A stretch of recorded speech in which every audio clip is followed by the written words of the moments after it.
Salut, c'est Karine, nouvelle vidéo. Aujourd'hui, oui, je vous parle d'OGM, de cancer, de maladie cardiaque, de diabète de type 2, mais pas de la façon que vous le pensez.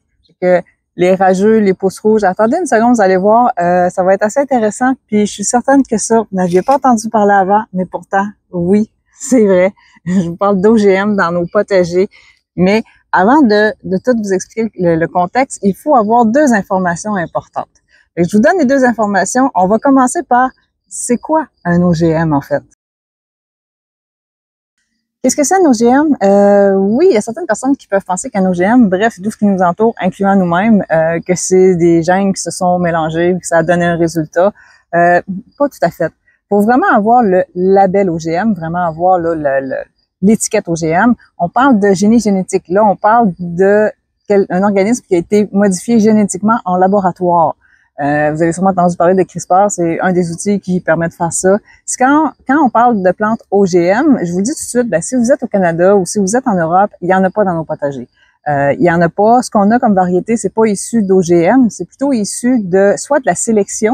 Donc, on aurait sélectionné de génération en génération des plantes bien précises pour arriver à un résultat, ou en fait, ça peut être deux variétés ensemble qui ont été hybridées. Vous avez sûrement entendu parler des semences hybrides F1, ça c'en est un exemple. Ce n'est pas un OGM, c'est une hybride. F1 signifie première génération, tout simplement.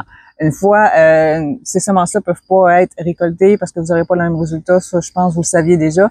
Mais un OGM, c'est vraiment du génie génétique, on parle vraiment en laboratoire.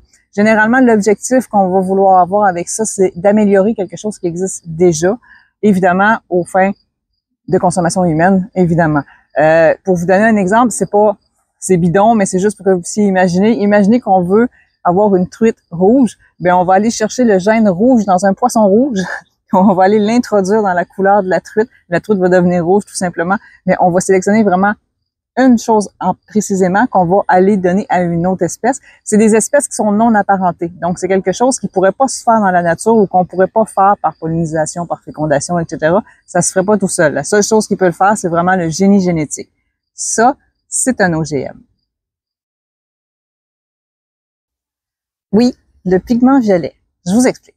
Le pigment violet, c'est déjà quelque chose qu'on retrouve dans certaines plantes qu'on consomme déjà, comme par exemple les bleuets, les mûres, les aubergines même en contiennent. La pleure de certaines tomates aussi en contiennent. Il y a certaines variétés qui ont une pleure plus foncée, ça contient aussi le pigment violet. Et pourquoi le pigment violet il est intéressant? Bien, parce que le pigment violet contient ce qu'on appelle des anthocyanes. Les anthocyanes font partie, évidemment, des flavonoïdes, et les flavonoïdes font partie des antioxydants. Donc, anthocyanes, antioxydants, et c'est là que c'est intéressant. En fait, les antioxydants, ils nous aident à neutraliser les radicaux libres dans notre corps, ce qui aiderait à combattre le cancer, les maladies cardiaques, le diabète de type 2, voire même aurait des propriétés anti-inflammatoires. Ce qu'on sait, en tout cas, c'est que c'est bon pour notre santé. Les nutritionnistes nous disent qu'il faut en consommer. C'est pour ça qu'on nous dit aussi d'en consommer des petits fruits parce que c'est très bon pour notre santé. Le pigment violet, en particulier, lui, contient énormément d'anthocyanes, puis c'est ça qu'on veut cibler aujourd'hui. Oui, grand bouleversement aux États-Unis cette année, même pour les jardiniers amateurs. Il y a une tomate OGM qui est disponible pour tout le monde. Oui. J'ai tombé là-dessus sur le site de NPR. L'article qui en parle, en fait, c'est qu'on nous explique qu'il y a un OGM qui est disponible maintenant. C'est une tomate cerise, la Moneymaker, qui aurait été croisée avec la fleur de muflier pour aller chercher le pigment violet de cette fleur-là et l'incorporer dans la petite plante de tomate cerise. Franchement, c'est impressionnant. C'est Katie Martin avec son équipe chez Norfolk Plant Science. C'est eux qui ont travaillé là-dessus pendant 20 ans de temps pour offrir ça. L'objectif, bien évidemment, c'était de créer une tomate encore plus santé, encore meilleure pour notre santé, qu'elle allait être attractive pour tout le monde. Une petite tomate cerise, même les enfants aiment ça. Violette en plus, pas juste la peau, même la chair est violette. C'est vraiment impressionnant, c'est intriguant. Puis, l'objectif aussi de la rendre disponible à tout le monde, c'était de faire connaître ça aux gens, puis de montrer aux gens que les OGM, c'est là pour nous, en fait, c'est là pour nous aider. C'était ça l'objectif. Puis, honnêtement, c'est un succès. Ça a marché. Sur le site de Seedward, on apprend qu'il y a 9600 sachets de semences qui ont été vendus la première semaine de vente. Donc, la première semaine d'existence de ce sachet de semences-là, il y en a autant que ça qui ont été vendus. Ça a été un succès, même sur les réseaux sociaux. Les gens ont semblé très intéressés.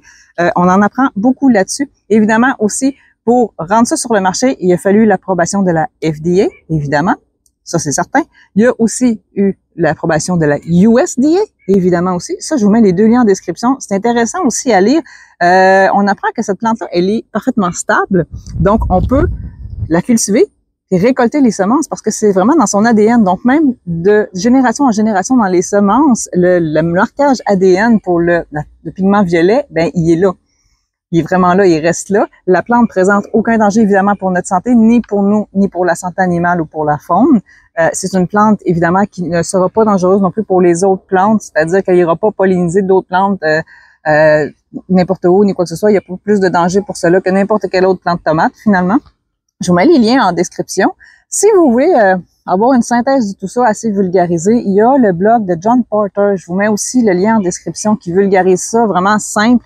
C'est un texte qui est pas tellement long à lire. Il a mis des schémas aussi pour qu'on comprenne bien.